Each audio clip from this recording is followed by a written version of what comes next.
بسم الله الرحمن الرحیم. بهت بدی کرد، غیبت تو کرد، سخنچینی کرد، پشت سرت حرف زد، دروغ گفت، ظلم کرد بهت، مال تو بالا کشید و حقته، بری گلوشو بگیری، حق تو از گلوش بیاری بیرون. اما میدونی بهتر از اون چیه؟ بهتر از اون این سفارش الهی است: فمن عفا و اصلح فاجره علی الله.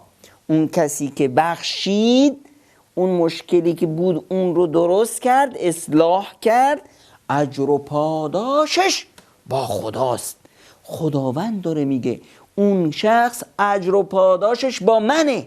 حالا تصور کن شاه شاهان، پادشاه پادشاهان، مالک زمین و زمان، الله رب العالمین میگه آقا کسی که عفو گذشت کرد حسابش با من.